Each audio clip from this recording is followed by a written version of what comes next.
Hello दोस्तों, सभी को गुड मॉर्निंग, सभी को जय हिंद। उम्मीद है आप लोग स्वस्थ होंगे, अच्छे होंगे और अपनी अपनी तैयारियों में लगे होंगे। दोस्तों, आज मैं थोड़ा सा एक बात कहने आया हूँ आपसे कि जैसे कि कई लोग होते हैं जो स्टूडेंट होते हैं हमारे या भाई बहन होते हैं, वो यही कहते हैं सर कि हम तैयारी तो खूब अच्छे से करते हैं और सब पढ़ते भी हैं, दिन भर पढ़ते रहते हैं, 24 घंटे पढ़ते हैं, 12 घंटे पढ़ते हैं, 10 घंटे पढ़ते हैं, लेकिन उसके बाद भी हमारा कहीं ना कहीं सिलेक्शन नहीं होता सर। तो बड़ा बुरा लगता है, हमारे आसपास के लोगों का हो जाता है, मेरे पड़ोसियों का हो जाता है, लेकिन मेरा सिलेक्शन नहीं होता है सर। तो इस पर क्या आप कहना चाहेंगे, ये वो ठीक है। तो इस तरीके की बात पे मैं आज आपसे चर्चा करने आया हूँ, ठीक है। तो होता क्या है कि जब भी हम अपनी तैयारी करते हैं तो तैयारी करने में हम कुछ गलतियां करते हैं, ठीक है। आज मैं उन्हीं गलतियों पे आपको फोकस करूंगा और आप भी जानिए कि वो गलतियां हमारी क्या हैं और उस गलतियों को कैसे हम सुधारेंगे, ये भी मैं बताऊंगा, ठीक है। तो ये चीज़ है, ठीक। तो और ये खासकर मैं उन लोगों के लिए बता रहा हूँ जो चलो पुराने हैं, वो उनसे भी गलती होती है, लेकिन ज़्यादा फ्रेशर ही करते हैं। और आज ये टॉपिक जो है मेन फ्रेशर वालों के लिए, कि जो तैयारी करना चाहते हैं, जैसे मान लो जिनकी एज 18 हो गई है या जिन्होंने 12th पास कर लिया, वो अगर तैयारी करना चाहते हैं तो उनके लिए क्या है, और उनके लिए भी और पुराने लोगों के लिए भी है। तो दोनों के लिए मैं वीडियो बता रहा हूँ, ठीक। लेकिन खास ये जो वीडियो है वो आपके फ्रेशर के लिए, ठीक है। तो उसको देख। अब बात ये होती है कि जैसे हम जो हमारी गलतियां रहती हैं वो हम उसको 5 भागों में बताएंगे आपको। पहले तो ये होती है कि जब भी हम कोई तैयारी करते हैं, शुरू करते हैं, तो पहले तो हम ये तैयारी जैसे जैसे मान लीजिए मैंने किसी को देखा, मान लो मैं स्टूडेंट हूँ, ठीक है। और मैंने बगल में देखा किसी को कि कोई भैया दरोगा बन गए हैं या कोई सीओ बन गए या कोई जिनका सीजल में हो गया है वो इंस्पेक्टर बन गए या स्टेनो हो गए। तो मैंने उनको देखा, मुझे बड़ा रात भर मैंने उनके बारे में सोचता रहा। मैंने कहा अब मैं भी तैयारी करूँगा और मैं बस शुरू हो गया। लेकिन मैंने ये नहीं देखा कि उसका पेपर क्या है, उसकी क्या जॉब प्रोफाइल है, क्या कुछ नहीं, बस मैंने उसको देखा और शुरू हो गया। तो पहली गलती यही होती है कि हम बिना जाने अनजाने में बिना कोई अपनी एफिशिएंसी जाने बिना ही हम उस मैदान में कूद जाते हैं। ना उसके बारे में पता करते हैं कि उसका क्या है, उसमें कौन से हथियार हमें की ज़रूरत पड़ेगी। कहने की ये मतलब है कि हम ये नहीं देखते हैं कि उसमें हमको कैसे क्या पढ़ना है। मतलब कहने का है कि हम ना उसका कोई फॉर्मेट देखते हैं, ना उसका कोई प्रीवियस ईयर के पेपर देखते हैं, ना क्वेश्चन देखते हैं, कुछ नहीं देखते, बस हम अपना शुरू करते हैं। तो पहली गलती तो ये है कि कभी भी आप जब तैयारी करिए तो पहले आप जो भी फॉर्म भरिए उसमें आप इस चीज़ को देखिए कि उसमें आखिर में है क्या, ठीक है। उसका क्या लेवल है, कैसे क्वेश्चन आते हैं। तो सबसे पहले आप तो ये करिए, ठीक। तो पहली गलती आपकी ये है, तो इस चीज़ को आप सुधार करिए। और सुधार क्या है इसमें, यही है कि आप क्या है कि उसमें उसका प्रीवियस ईयर क्वेश्चन देख के उसको सॉल्व करिए। उससे आपको ये पता चलेगा कि आपका क्या लेवल है और क्या आप कहाँ तक उसमें फाइट कर सकते हैं, ठीक है। दूसरी बात ये है कि अगर हम पढ़ने भी लगते हैं तो हमारा ध्यान नहीं हो पाता ठीक से। आज पढ़ रहे हैं, कल नहीं पढ़ रहे हैं, तो दूसरी गलती ये है कि हमारा ध्यान जो है केंद्रित नहीं हो पाता है, ठीक है। उसके लिए क्या है, जब आप पढ़ें तो मैंने बताया, आप जरूरी नहीं कि आप 12 घंटे पढ़िए, जरूरी नहीं कि आप 10 घंटे पढ़िए, आप 6 से 8 घंटा पढ़िए, लेकिन जो पढ़िए सॉलिड पढ़िए, ठीक है। तो ध्यान ध्यान केंद्रित करिए। ये नहीं कि हम फोन रखें अपने पास, फोन को जनरल में लगा, आप पता लगा आपकी गर्लफ्रेंड का भी फोन आ रहा है, आपके दोस्तों का भी फोन आ रहा है, आप उसमें वीडियो भी देख रहे हैं, तो ऐसा मत करिए। तो आप अपना ध्यान केंद्रित करके ही पढ़िए। सबसे ज़्यादा होता है जो ध्यान केंद्रित नहीं हो पाता है, ठीक है। आज पढ़ रहे हैं, कल नहीं पढ़ रहे हैं, कोई अपना आपका सिस्टम नहीं बन पाता है। तो दूसरी, तो इसके लिए यही मैंने बताया कि जब भी आप पढ़िए तो उस समय तक आप किसी से कोई वो नहीं करिए, ना घर वालों से कोई बात करिए, ऐसा लगे कि आप दुनिया ही में नहीं हो, ठीक है। ऐसा लगे कि आपको दुनिया में ही नहीं हो, तो ही आप अपना कर सकते हो, ठीक है। एकांक में पढ़िए और कोशिश करिए एकांक में पढ़िए, ठीक है। कुछ सब्जेक्ट आप सबके साथ पढ़ सकते हैं, लेकिन जो कोशिश करिए कि आप एकांक में पढ़िए, ठीक है। तो दूसरी गलती का आप ये है, और दूसरी गलती निस्तार भी यही है, ठीक है, कि आप। अब तीसरी गलती मैं जो बताना चाह रहा हूँ वो है आपकी सबसे बड़ी टाइम टेबल की, कि अगर आप पढ़ते भी हैं, दिन भर पढ़ते हैं, लेकिन आप क्या एक ही सब्जेक्ट को हो सकता है दिन भर लिए बैठे रहें या दो सब्जेक्ट के, तो आप टाइम टेबल नहीं बनाते हैं, तो उससे ये आपको समस्या होती है। तो उससे ये दिक्कत रहती है कि हमें कब क्या पढ़ना है उसका कुछ नहीं हो पाता है। उसमें आपका है ना आप एस टी दे पाते हैं, ना आपका जो वीक सब्जेक्ट है उस पर आप देख सकते हैं। तो ये इस चीज़ को आप ध्यान रखिए कि आप टाइम टेबल जरूर बनाइए, ठीक है।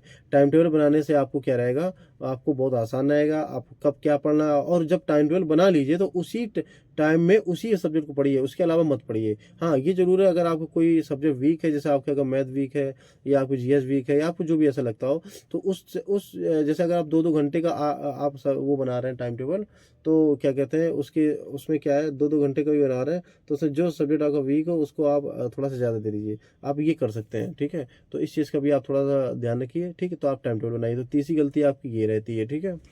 चौथी गलती ये रहती है आपकी मेन जो होती है वो आप नोट्स नहीं बनाते हैं, ठीक है। या अगर आप नोट्स बनाते भी हैं तो आप उल्टे सीधे बना देते हैं। मतलब कहने का ये है कि नोट्स बनाया, जैसे अब आपको पता है कि गांधी जी हमारे राष्ट्रपिता हैं, ठीक है। अब आपने उसी को आप नोट्स में लिख रहे हैं तो कोई मतलब नहीं। जो टॉपिक आपको नहीं, जो चीज़ें आपको नहीं आती, जैसे अगर आपको अनुच्छेद में दिक्कत होती है या मैथ्स के कुछ आपके फॉर्मूलों पे दिक्कत होती है, तो आप उस पे ध्यान दीजिए। ये नहीं कि आप हर किसी के नोट्स में लिख रहे हैं, ऐसा नहीं। और नोट्स भी बनाइए तो खूब अच्छे साफ सुथरे तरीके से और अपने हाथ से लिखिए। हाँ, वैसे बहुत लोग क्या करते हैं कि दूसरे के नोट्स लेते हैं, ऐसा मत करिए, कभी दूसरे नोट्स मत लीजिए, कभी नहीं। हमसे बहुत लोगों ने नोट्स मांगे, मैंने किसी को नहीं दिए। पहले तो मेरे नोट्स मैंने बताया है कि मेरे नोट्स तो चूहे काट दिए। दूसरा ये कि अगर होते भी तो मैं ना देता, क्योंकि अपने नोट्स से यार अपनी राइटिंग में अपने स्टाइल से लिखा जाता है, ठीक है। और दूसरे नोट्स से आप पढ़ोगे उसके स्टाइल से मैं क्या समझोगे आप अपने से लिखिए तो उससे आपको ज़्यादा वो होगा। आप पहले पढ़िए, याद करिए, उसके बाद आप जो है उसको अच्छे से उसका एनालिसिस करिए। आप वो ज़्यादा सही रहेगा, उसको ज़्यादा पढ़ने में मजा आएगी। हफ्ते में एक बार उसको रिवीजन करिए। और जीके जीएस का खास कर ध्यान रखिए, आप उसको रिवीजन करिए। मैंने बताया वो आपको कभी याद नहीं होगी, अच्छे अच्छे लोगों को याद नहीं, आपको क्या याद होगी, ठीक है। ठीक है। और तो ये आपकी चौथी गलती है और इसका भी निशान मैंने बताया है, ठीक है। अब जो पांचवी आपकी मेन गलती होती है वो होती है आपकी एसटी। मतलब बोले तो आप जो एग्जाम जो भी आप पढ़ते हैं उसका कोई भी एनालिसिस नहीं करते, तो कुछ भी मतलब आप उसकी एसटी नहीं देते। मैंने हमेशा कहा आप स्पीड टेस्ट जरूर दीजिए। ज़्यादातर जो आपके एग्जाम है, चाहे वो यूपीएसआई का हो चाहे कोई हो, एसएससी हो, आपको सब ऑनलाइन होते हैं। और ऑनलाइन एसटी तमाम आपको देख रही होगी मार्केट में तमाम है। तो जो भी आपको लगे, क्योंकि सारी एसटी अच्छी होती है, मैं ये नहीं कहूँगा वो अच्छी नहीं है, ये नहीं है उनकी ले लीजिए, ऐसा मैं कुछ नहीं कहूँगा। सभी एसटी अच्छी होती है, ठीक है। बस ये होता है कि जो ज़्यादा वायरल होती है लोग उसी को ले लेते हैं, तो आप उसी को ले लीजिए, लेकिन आप उसको प्रॉपर लगाइए। अगर आप 24 घंटे पढ़ते हैं तो एक, अगर आपको जैसे मान लीजिए मैं क्या करता था, जैसे मैं अपने बताऊँ, मैं क्या था, जैसे अगर मुझे लगता था मेरी मैथ वीक है, मुझे जी के जीए से थोड़ा सा वो रहता था क्योंकि वो सबके लिए दिक्कत रहती है, तो मैं उसी के लास्ट जब पढ़ लेता था, शाम को जब खाना खा रहा हूँ या खाना खाना खाने समय तो नहीं करता था, कभी कभी करता था, लेकिन तो भी लास्ट में जब मैं सोने के पहले मैं जो 15 मिनट 20 मिनट के क्वेश्चन होते हैं ना, मैं वो उसको देखते रहता था। तो वो उससे क्या होता था, थोड़ा सा फायदा रहता है। जब आप एसटी लगाओगे तो वो क्वेश्चन आपको याद हो जाएगा, ऑप्शन सही याद हो जाएगा। वो क्वेश्चन अगर आपको सामने एग्जाम में आ जाएगा, आप तुरंत उसको टिक मार दोगे, ठीक है। तो आप एसटी जरूर लगाइए। एसटी अगर आप नहीं लगाओगे तो उससे आपको ये नहीं पता चलेगा कि हम पढ़ाई तो कर रहे हैं, क्या हमारी पढ़ाई जो है सही डायरेक्शन में है कि नहीं, क्या हम जो पढ़ रहे हैं वो सही है कि नहीं। तो ये उससे आपको पता चलेगा। तो आप एसटी जरूर लगाइए। और आज किसी भी की भी एसटी ले लीजिए, कोई दिक्कत नहीं। और जब भी एसटी लगाइए तो उसको भी एकांक में लगाइए। और लगाने के बाद उसके एनालिसिस भी करिए कि हमारा क्या क्या गलती हो रही है। अगर मैथ में भी हम कर रहे हैं, लगा रहे हैं, तो क्या गलती हो रही है, ठीक है। तो ये सब चीज़ें हैं। तो ये आपको मैंने 5 गलती बताई है, आप इस पर गौर करिए। देखिए गलतियाँ तो बहुत होती हैं, लेकिन मैं ये 5 गलती आपको बता रहा हूँ, इस पर आप गौर करिए। और कोई हुआ नहीं होता। देखो जॉब आईएएस भी बन जाते हैं, मैं तो यूपीएसआई में, मैं तो प्लाटून कमांडर ही हूँ।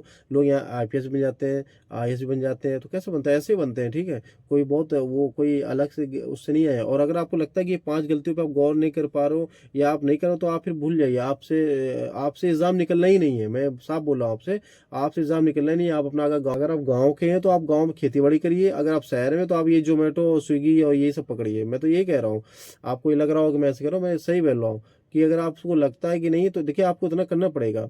मैं तो 6 से 8 घंटे बता रहा हूँ। मेरे साथ ही जितने थे सब 12-12 घंटे पढ़ते थे। खैर वो भी जॉब में हो गए, ऐसा नहीं, वो भी जॉब में। और हमसे अच्छी जॉब में, हमसे अच्छी क्या, ठीक है, हमारे जैसी जॉब में, मान लीजिए सेंटर सर्विस में। तो ये मैं कह रहा हूँ, तो आपको देखिए पढ़ना पड़ेगा। अगर आप ये सोचो नहीं हम पढ़ेंगे नहीं, जब फॉर्म आएगा तब पढ़ेंगे, या जब मेरे बगल में किसी का सिलेक्शन हो जाएगा तब मैं पढ़ूंगा, तो आप घंटा कुछ, आपसे कुछ नहीं होने वाला। आप बस ऐसे बैठे रहोगे, आपकी एज निकल जाएगी। और जब जॉब नहीं लगती भाई, तो चाहे आपके घर में हो, चाहे आपके माँ बाप हो, चाहे आपके भाई हो, चाहे दोस्त हो, चाहे आपकी गर्लफ्रेंड हो, सब छोड़ के सब भाग जाते हैं। बस माँ बाप थोड़ा साथ देते भी हैं, लेकिन कुछ हद तक ही देते हैं, जब तक उनको बाहर के ताने ना मिले।